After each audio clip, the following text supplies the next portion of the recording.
Salut tout le monde. Je m'appelle Marc, j'ai 32 ans et je vis à Saint-Étienne. Pour vous planter le décor, ma vie est plutôt simple, presque banale. Je suis graphiste en freelance, ce qui veut dire que mon appartement n'est pas seulement mon refuge, c'est aussi mon bureau. Je passe le plus clair de mon temps devant un écran, à jongler entre des logos pour des startups et des chartes graphiques pour des PME locales. C'est un travail que j'aime, qui demande de la créativité et surtout beaucoup de calme et de concentration. Saint-Étienne, c'est une ville tranquille. Mon quartier l'est aussi. J'habite dans un petit immeuble ancien, avec du parquet qui grince et des hauts plafonds. C'est le genre d'endroit où le silence est d'or, seulement brisé par le bruit lointain du tramway, ou les conversations des voisins dans la cour. Bref, un environnement parfait pour un type comme moi, qui a besoin de se focaliser pendant des heures. Dans ce décor paisible, il y a un élément de pur chaos. Un agent de la discorde, une petite boule de poil de 4 kilos, qui répond au nom de Betty. Betty, c'est mon chat. Je l'ai adoptée il y a 2 ans dans un refuge. Quand je l'ai vue, elle était recroquevillée dans un coin de sa cage, l'air terrorisé par le monde entier. Je me suis dit que j'allais lui offrir une vie paisible, une vie de canapé, de caresses et de croquettes à volonté. Et pendant un temps, c'est exactement ce qu'on a eu. Betty est devenue la reine de l'appartement. Elle a ses rituels, ses endroits préférés pour dormir, qui incluent bizarrement le dessus de mon routeur internet et une façon bien à elle de me superviser quand je travaille. Elle s'assoit sur le coin de mon bureau et me fixe pendant des heures, avec un regard qui semble dire « C'est bien, l'humain continue de travailler pour me payer ma pâtée de luxe ». Notre relation était simple. Je lui offrais le gîte et le couvert. Et en échange, elle m'offrait sa présence, et parfois, elle me laissait la caresser. Mais sous ses airs de chat de salon adorable, Betty cachait une autre personnalité. Une personnalité de diva. Une terroriste miniature. Au début, si qu'étaient des petites choses, des trucs mignons. Un pot de crayon renversé par accident. Une tentative de voler un bout de saucisson sur mon assiette. Rien de bien méchant. Je me disais, c'est un chat, c'est normal. Je ne savais pas encore que Ja était en train de nourrir un monstre. Le problème, c'est que Betty est intelligente. Trop intelligente. Elle a commencé à comprendre comment obtenir ce qu'elle voulait. Et ce qu'elle voulait, était de l'attention. Tout le temps. Peu importe si J était en pleine réunion Zoom avec un client important. Ou si je dormais profondément. Quand Mademoiselle Betty s'ennuyait, il fallait que le monde s'arrête de tourner pour s'occuper d'elle. Les choses ont commencé à empirer il y a quelques mois. Les nuits sont devenues son terrain de jeu. Au début, Sexeveve était un petit miaulement à 5 heures du matin, parce que sa gamelle était vide aux 3/4. Agaçant, mais gérable. Puis, elle a compris que les miaulements ne suffisaient plus. Alors elle a décidé de monter en gamme dans l'échelle de la nuisance. Elle a commencé par faire tomber des objets. Un par un. Lentement. Elle montait sur une étagère, choisissait sa victime. Un livre, un stylo, une petite décoration, et la poussait délicatement vers le bord, en me regardant droit dans les yeux. Le bruit sec de l'objet, écrasant sur le sol en pleine nuit, avait le don de me faire bondir hors du lit. Je me levais le cœur battant pour la trouver assise, l'air parfaitement innocent, comme si elle disait « Oh, c'est tombé tout seul. Mais puisque tu es réveillé, tu me donnes à manger ?» Il y a eu cet incident il y a 2 mois, qui aurait dû me mettre la puce à l'oreille. J'avais un appel hyper important avec un client de Paris. Le genre de contrat qui peut changer ton année de freelance. J'avais tout préparé, j'y étais concentré, en visioconférence, en train de présenter mon travail. Et là, Betty a décidé que était le moment parfait pour une petite balade sur mon bureau. Elle est passée devant la caméra, a marché nonchalamment sur mon clavier, tapant une série de lettres incompréhensibles dans le chat de la réunion, avant de s'arrêter pour présenter son derrière à mon client. J'ai cru mourir de honte. J'ai essayé de la repousser gentiment, mais elle a pris ça pour un jeu. J'ai dû couper ma caméra, prétextant un problème technique, le temps de l'enfermer dans la chambre. Miraculeusement, j'ai quand même eu le contrat, mais le client m'en parle encore en rigolant. La goutte d'eau qui a fait déborder le vase, était il y a 1 semaine.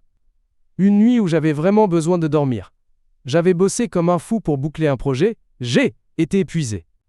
Je me suis couché en rêvant d'une nuit complète de 8 heures de sommeil réparateur. Était sans compter sur le plan diabolique de Betty. Cette nuit-là, le réveil a été brutal. Il était 4h47 du matin. Pas un bruit dans l'appartement, le silence total. Et soudain, le chaos. D'abord, j'ai entendu un bruit cristallin et aigu. Le son d'un verre qui se renverse sur le carrelage de la cuisine. Cling splash. Mon premier réflexe a été la panique. Un cambrioleur ? J'ai à peine eu le temps de m'asseoir dans mon lit que j'ai entendu un deuxième bruit. Un thump sourd, suivi d'un objet qui vole. J'ai compris plus tard que était une de mes chaussettes qu'elle avait fait tomber du radiateur où elle séchait. Mais le pire était à venir. Une fraction de seconde plus tard, j'ai senti une masse de 4 kilos lancée à pleine vitesse me traverser la poitrine. Betty a sprinté sur moi comme si elle était en retard pour un boulot qu'elle n'a pas, utilisant mon torse comme un tremplin pour sauter du lit. Le choc, la surprise. J'ai bondi, le cœur à 200 à l'heure, persuadé qu'il se passait quelque chose de grave. Un incendie ? Une fuite de gaz ? Mon cerveau cherchait une explication logique à cette panique nocturne. J'ai allumé la lumière, les mains tremblantes. J'ai regardé partout dans la chambre. Rien. Je me suis levé, j'ai inspecté le couloir, le salon. Rien. Je suis arrivé dans la cuisine. Le verre d'eau que j'avais laissé sur le plan de travail était par terre, une petite flaque à côté. La chaussette était au milieu du couloir. Et Betty ? Elle était assise au milieu de la cuisine, parfaitement calme. Elle était en train de faire sa toilette, comme si de rien n'était. Quand elle a vu que je la regardais, elle a levé la tête et m'a fixé avec un air qui disait clairement « Bah quoi ? Pourquoi t'es debout, toi ?» Point. Pas un miaulement de faim. Pas un signe de détresse. Rien. Elle était juste réveillée. Et elle avait décidé que moi aussi, je devais être. À ce moment précis, quelque chose s'est brisé en moi. Ce N était plus de l'agacement, ni de la fatigue. C était de la pure frustration. Une colère froide et silencieuse. J'avais tout essayé. L'ignorer, la gronder, jouer avec elle avant de dormir pour la fatiguer. Rien ne marchait. Elle était la maîtresse du jeu, et moi, sa marionnette insomniaque. Je suis resté là, debout au milieu de ma cuisine à presque 5 heures du matin, en pyjama, le sol collant sous mes pieds nus. J'ai ramassé les morceaux de verre, j'ai essuyé l'eau. Puis, au lieu de retourner me coucher, j'ai fait quelque chose que je ne fais jamais à cette heure-là. Je me suis fait un café. Je me suis assis à la table de la cuisine, dans le silence de l'aube naissante. La tasse chaude entre mes mains.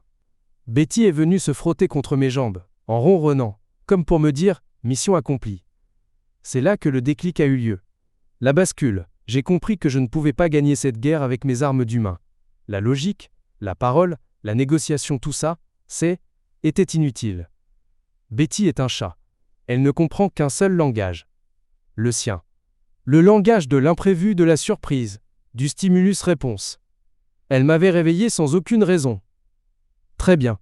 La prochaine fois qu'elle serait vulnérable, je lui donnerai une bonne raison de se réveiller. Un plan a commencé à germer dans mon esprit. Un plan simple, efficace, et surtout, sans aucune cruauté. Il ne s'agissait pas de lui faire du mal, mais de lui faire comprendre.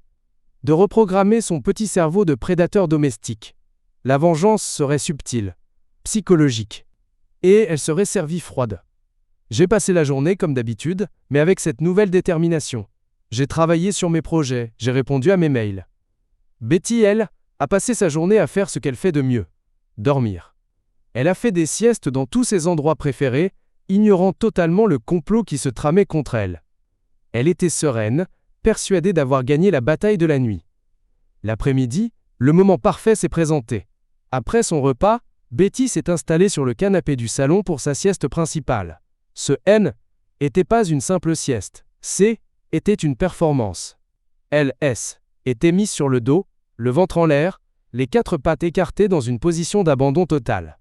Une de ses pattes avant était mollement suspendue en l'air, comme si elle était allongée sur une chaise longue victorienne invisible. Elle était profondément endormie. J'entendais même ses petits ronflements. Zéro conscience du monde extérieur. C était ma fenêtre de tir. Je me suis levé de ma chaise de bureau, sans un bruit. J'ai marché sur la pointe des pieds à la cuisine, tel un ninja en mission. J'ai ouvert le tiroir, celui qui grince le moins. Ma cible, le rouleau de papier aluminium. J'en ai délicatement arraché une seule feuille. Une seule. Pas plus. Le plan reposait sur la discrétion et l'effet de surprise. Feuille d'aluminium en main, je suis retourné vers le salon. J'avançais au ralenti, retenant ma respiration. Chaque pas sur le parquet était calculé pour ne produire aucun son. Betty était toujours là, dormant comme un bébé tyran. Je me suis positionné à environ 2 mètres d'elle.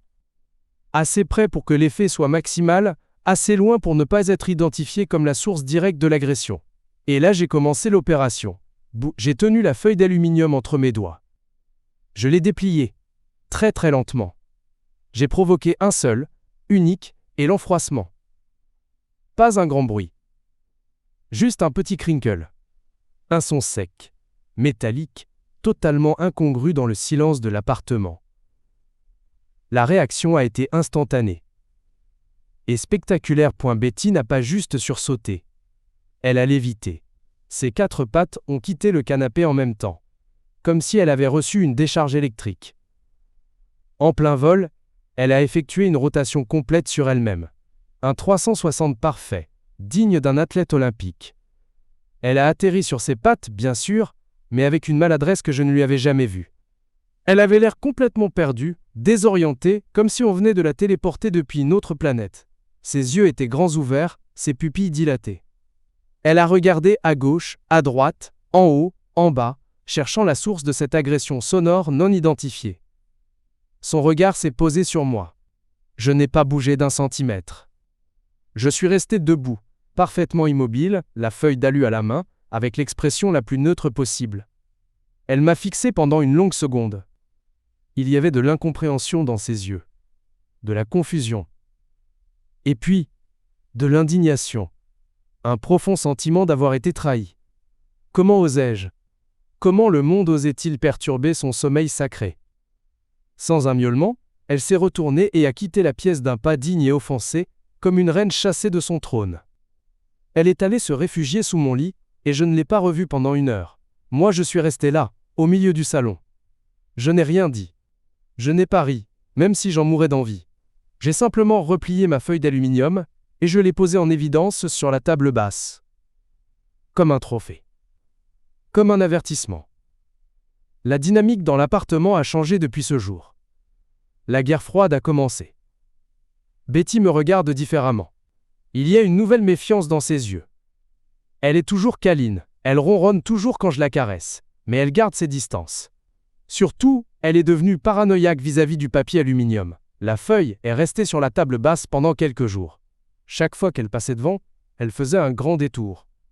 Elle la regardait de loin, avec un mélange de peur et de haine. C'est devenu mon arme de dissuasion massive. Maintenant, si je cuisine et que je sors le rouleau d'alu, elle quitte la pièce immédiatement. Le simple son du papier qui se déroule la fait frissonner. Et les nuits sont redevenues calmes. C'est incroyable. Plus d'objets qui tombent. Plus de sprint sur ma poitrine. Elle semble avoir fait le lien. Un lien simple et primitif. Si je dérange le sommeil de l'humain, un bruit terrifiant et inexplicable peut survenir à tout moment pour déranger le mien. La terreur a changé de camp. Est-ce que je regrette? Pas une seconde. Je n'ai rien gagné de matériel, mais j'ai regagné mes nuits. J'ai rétabli un équilibre. Je crois qu'au fond, je n'ai rien perdu non plus. Betty m'aime toujours à sa façon. Notre relation est juste, plus respectueuse. Elle sait maintenant qu'il y a des limites à ne pas franchir. Cette histoire m'a appris une chose.